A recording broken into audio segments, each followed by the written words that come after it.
Mengikut Yesus keputusanku, mengikut Yesus keputusanku, mengikut Yesus keputusanku.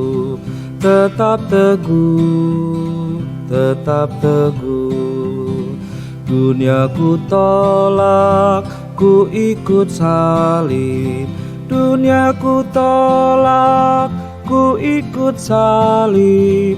Dunia ku tolak, ku ikut salib. Tetap teguh, tetap teguh.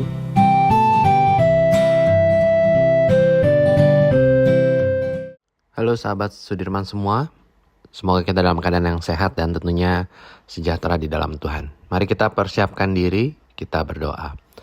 Tuhan, kami bersyukur atas penyertaan Tuhan, dan biarlah Roh Kudus yang memampukan kami saat ini membaca, mendengar, dan terlebih merenungkan untuk terus juga melakukan dengan setia firman Tuhan yang akan kami dengar. Tuhan bersabdalah, kami siap untuk mendengar. Dalam Kristus kami berdoa. Amin. Bacaan pertama diambil dari 2 Tawari 36 ayat 11 sampai 21. Zedekia berumur 21 tahun pada waktu menjadi raja, dan selama 11 tahun ia memerintah di Yerusalem. Ia melakukan yang jahat di mata Tuhan Allahnya dan tidak merendahkan diri di hadapan Nabi Yeremia yang datang membawa pesan Tuhan. Lagi pula ia memberontak terhadap Raja Nebukadnezar yang telah menyuruhnya bersumpah demi Allah. Ia menegakkan tengkuknya, mengeraskan hatinya dan tidak berbalik kepada Tuhan Allah Israel. Juga semua pemimpin di antara para imam dan rakyat berulang kali berlaku tidak setia dengan mengikuti segala perbuatan yang menjijikkan dari bangsa-bangsa lain. Mereka menajiskan rumah Tuhan yang telah dikuduskannya di Yerusalem. Namun Tuhan, Allah nenek moyang mereka, berulang kali mengirim pesan melalui utusan-utusannya karena ia mengasihani umatnya dan tempat kediamannya. Tetapi mereka mengolok-olok para utusan Allah itu, menghina segala firman-Nya dan mengejek nabi-nabinya. Oleh sebab itu, murka Tuhan bangkit terhadap umat-Nya sehingga tidak ada lagi pemulihan. Tuhan menggerakkan Raja Kasdim melawan mereka. Raja itu membunuh taruna-taruna mereka dengan pedang dalam rumah kudus mereka dan tidak mengasihani taruna atau gadis, orang tua atau orang berambut putih. Semuanya diserahkan Tuhan ke dalam tangannya. Seluruh perlengkapan rumah Allah, baik yang besar maupun kecil, serta harta benda dari rumah Tuhan, harta benda raja dan para pembesarnya, semua dibawanya ke Babel. Mereka membakar rumah Allah, merobohkan tembok Yerusalem, dan membumi hanguskan semua puri di sana, sehingga musnahlah segala perlengkapan yang berharga. Mereka yang masih tersisa dan yang luput dari pedang diangkutnya ke Babel, dan mereka menjadi budaknya dan budak anak-anaknya sampai kerajaan Persia berkuasa.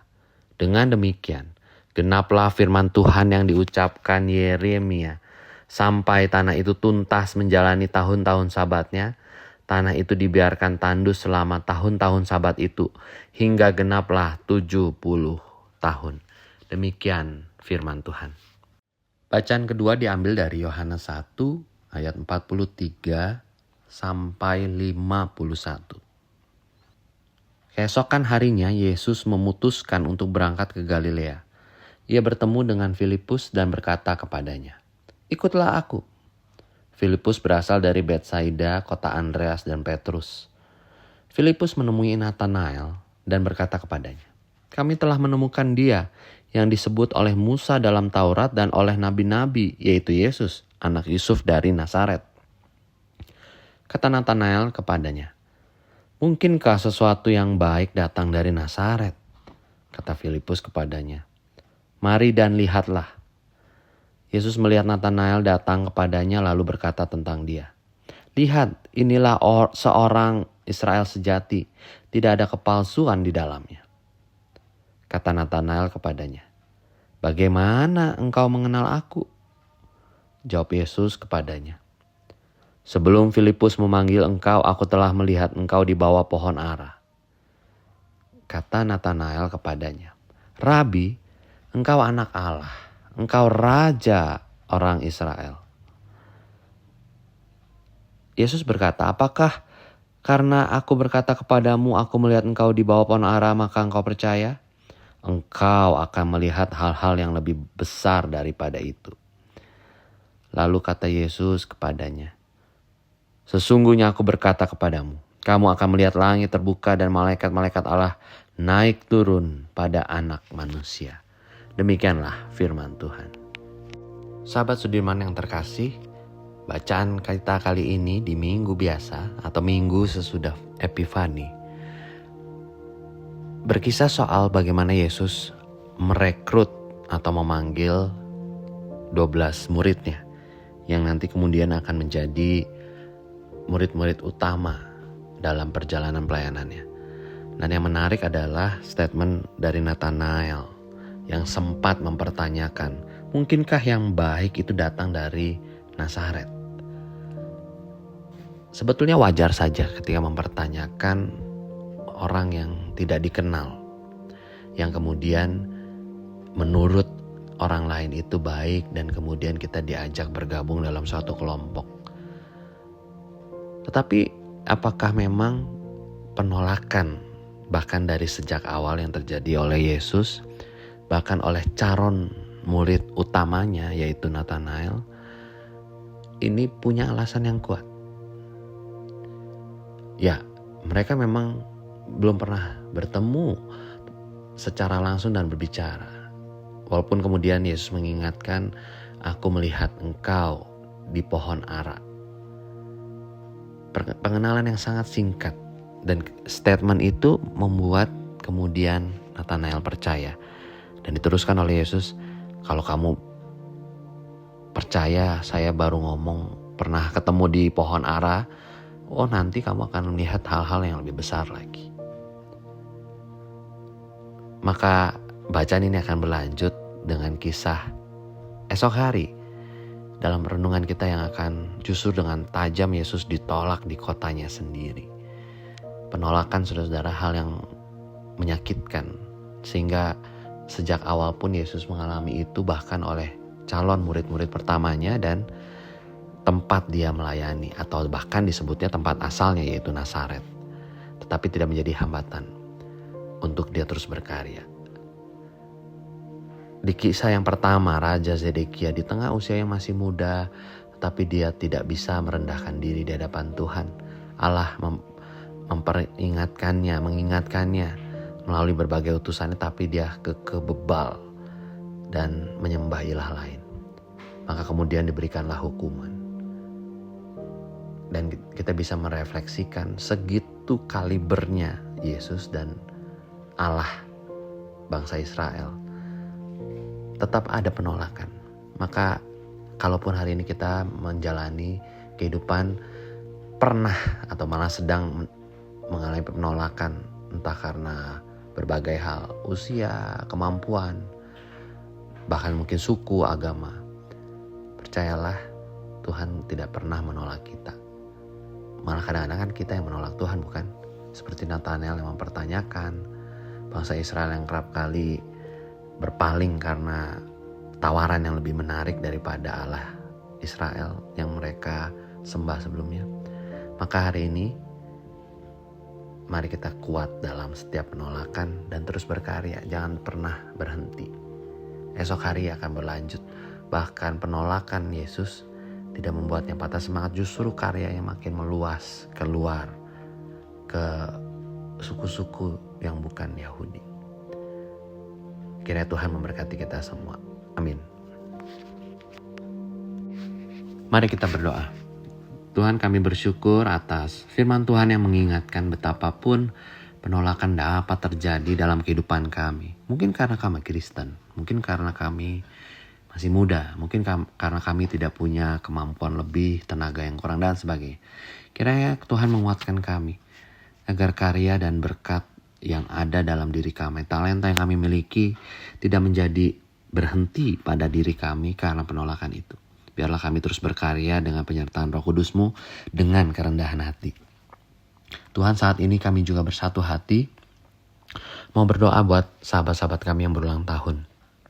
Bapak Yanuar, Mulyadi Harja, Levi, Ibu Maria, Christina, Betania, Febiola, dan juga Ibu Jenny, Juliani. Tuhan, tambahkan bukan hanya usia tapi hikmat. Sehingga mereka makin bijaksana, makin mengenal Tuhan, makin dekat dengan Engkau, dan makin menjadi berkat bagi banyak orang. Sahabat-sahabat kami yang juga masih bergumul dan berjuang dengan penyakitnya dan bahkan di usia tuanya. Om Ayam, Ibu Lina Nur Cahyani, Bapak Yusuf Aceng, dan Bapak Suhadi. Tuhan, sakit penyakit bisa saja juga mengurangi dan bahkan melemahkan iman mereka. Kiranya Tuhan, mereka tetap teguh iman, terus berpengharapan dan dikuasai oleh Roh Kudus, agar hari-hari mereka dijalani dengan penuh semangat dan sukacita. Tidak ada keraguan akan Engkau, dan dengan berbagai keterbatasannya firman Tuhan dapat mereka terus dalami. Entahkah melalui media online, melalui cerita-cerita para keluarga dan sahabat. Inilah doa dan permohonan kami Tuhan, kami serahkan. Engkaulah pemilik kehidupan kami. Tambahkan hikmat bagi mereka yang berulang tahun, juga semangat bagi mereka yang sedang sakit. Bapa di surga, kami berdoa juga untuk GKI Sudirman. Tuhan berkati anggota jemaat dan simpatisan agar selalu merayakan sukacita dalam ibadah dan kegiatan lainnya. Tuhan berkati juga majelis jemaat dan semua aktivis agar satu hati dalam pelayanan dan berkenan di hadirat Tuhan. Kami juga berdoa untuk pemerintah Kota Bandung, semoga pemimpin yang nanti resmi dilantik sungguh membawa kesejahteraan bagi rakyat dan dijauhi dari korupsi. Dalam nama Yesus kami berdoa. Kami berdoa juga untuk pergumulan pribadi kami. Walau sendiri tetap ku ikut, walau sendiri tetap ku ikut, walau sendiri tetap ku ikut, tetap teguh, tetap teguh. Ku ikut sampai ke rumah Bapa, ku ikut sampai ke rumah Bapa, ku ikut sampai ke rumah Bapa. Tetap teguh, tetap teguh. Ya Allah, inilah doa-doa kami. Jadilah seturut kehendak-Mu dan kami serahkan hidup kami sepenuhnya. Di dalam Kristus kami telah berdoa. Amin. Kita mengakhiri dengan bersama bernyanyi doa Bapa kami. Bapa kami yang ada di sorga, dikuduskanlah nama-Mu, datanglah kerajaan-Mu, jadilah kehendak-Mu di bumi seperti di sorga. Berilah kami pada hari ini makanan kami yang secukupnya, dan ampuni kesalahan kami seperti kami ampuni yang lain, dan jauhkan kami dari pencobaan, lepaskan